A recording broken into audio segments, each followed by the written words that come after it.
Timmapur Nanjayyanamath audio ಸಂಚಲನವನ್ನ ಸೃಷ್ಟಿ ಮಾಡಿದೆ. ಈ ಬಗ್ಗೆ ಇಳಕಲ್ನಲ್ಲಿ ಕಾಶಪ್ಪನವರ ಬೆಂಬಲಿಗರು ಪ್ರತಿಭಟನೆ ನಡೆಸಿದರು. ತಿಮ್ಮಾಪುರ ನಂಜಯ್ಯನಮಠ ಭಾವಚಿತ್ರಕ್ಕೆ ಬೆಂಕಿ ಹಚ್ಚಿ ಆಕ್ರೋಶವನ್ನ ವ್ಯಕ್ತಪಡಿಸಿದ್ರು ಕಾಶಪ್ಪನವರ ಬೆಂಬಲಿಗರು. ವಿಜಯಾನಂದ ಕಾಶಪ್ಪನವರಿಗೆ ಸಚಿವ ಸ್ಥಾನ ಸಿಕ್ಕಿದ್ದರ ಬಗ್ಗೆ ಹಿರಿಯ ನಾಯಕರಿಂದಲೇ ಬೇಸರ ವ್ಯಕ್ತವಾಗಿದೆ. ತಿಮ್ಮಾಪುರ ಮತ್ತು ನಂಜಯ್ಯನಮಠ ಇಬ್ಬರ ನಡುವೆ ನಡೆದಿರುವಂತಹ ಸಂಭಾಷಣೆ ಏನಿದೆ, ಈ ಆಡಿಯೋ ಈಗ ಹೊರಬಿದ್ದಿದೆ. ಇದು ದೊಡ್ಡ ಸಂಚಲನಕ್ಕೆ ಕಾರಣವಾಗ್ತಾ ಇದೆ. ಇದರ ಬಗ್ಗೆ ಕಾಶಪ್ಪನವರ ಬೆಂಬಲಿಗರು ಆಕ್ರೋಶ ವ್ಯಕ್ತಪಡಿಸಿದ್ದಾರೆ. ತಿಮ್ಮಾಪುರ ನಂಜಯ್ಯನಮಠ ಭಾವಚಿತ್ರಕ್ಕೆ ಬೆಂಕಿ ಹಚ್ಚಿ ಪ್ರತಿಭಟನೆ ನಡೆಸಿದ್ರು.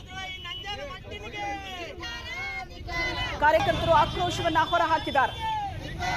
ಈ ಇಬ್ಬರ ವಿರುದ್ಧ ಧಿಕ್ಕಾರವನ್ನ ಕೂಗಿ ಘೋಷಣೆ ಹಾಕಿದ್ರು. ಇಳಕಲ್ ನಗರದಲ್ಲಿ ಬೆಂಬಲಿಗರು ನಡೆಸಿದಂತ ಪ್ರತಿಭಟನೆಯ ದೃಶ್ಯವನ್ನ ನೋಡ್ತಾ ಇದ್ದಾರೆ. ನಾಗೇಂದ್ರ ಮತ್ತು ವಿಜಯಾನಂದ ಕಾಶಪ್ಪನವರ್ ಇಬ್ಬರಿಗೂ ಸಚಿವ ಸ್ಥಾನ ಸಿಕ್ಕಿದ್ದರ ಬಗ್ಗೆ ಕೆಲ ಹಿರಿಯ ನಾಯಕರಿಗೆ ಬೇಸರ ಇದೆ.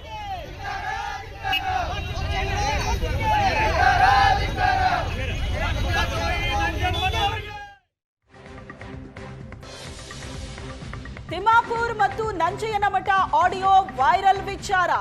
ಇದು ಹೊಸತೇನಲ್ಲ, ಇದೊಂದು ಷಡ್ಯಂತ್ರ, ಕುತಂತ್ರ ರಾಜಕಾರಣ. ಇಳಕಲ್ನಲ್ಲಿ ಸಚಿವ ವಿಜಯಾನಂದ ಕಾಶಪ್ಪನವರ್ ಹೇಳಿಕೆ ಕೊಟ್ಟಿದ್ದಾರೆ.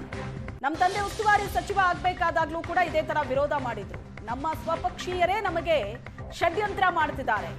ಕಾಶಪ್ಪನವರು ಕೊಟ್ಟಂತ ಹೇಳಿಕೆ ಈ ಬಗ್ಗೆ ದೆಹಲಿ ವರಿಷ್ಠರೇ ಸೂಕ್ತ ನಿರ್ಧಾರವನ್ನ ತೆಗೆದುಕೊಳ್ತಾರೆ ಅಂತ ಹೇಳಿಕೆ ಕೊಟ್ಟಿದ್ದಾರೆ.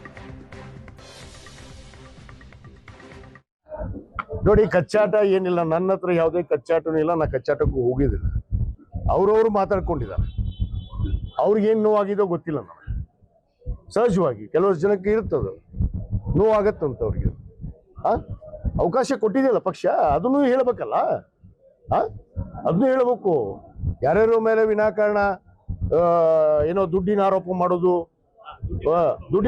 ಮಾಡೋದು 80%. ನಾನು ಕೇಳಿದ್ದೀನಿ, ನಾನೇ ಹೇಳ್ತೀನಿ, 80% ದುಡ್ಡು ತಗೊಂಡೇ ಇವತ್ತು ಸಚಿವ ಸಂಪುಟ ಮಾಡಿದಾರೆ ಅನ್ನೋದು.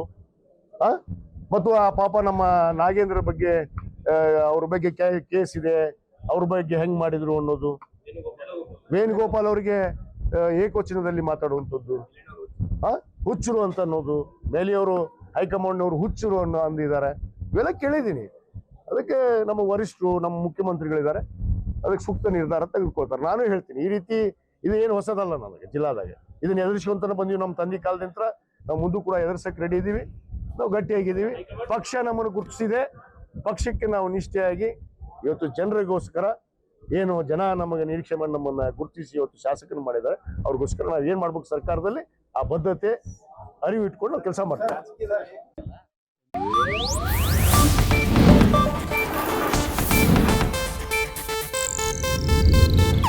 ಇದು ಏಷ್ಯಾನೆಟ್ ನ್ಯೂಸ್ ನೆಟ್ವರ್ಕ್ ಪ್ರಸ್ತುತಿ.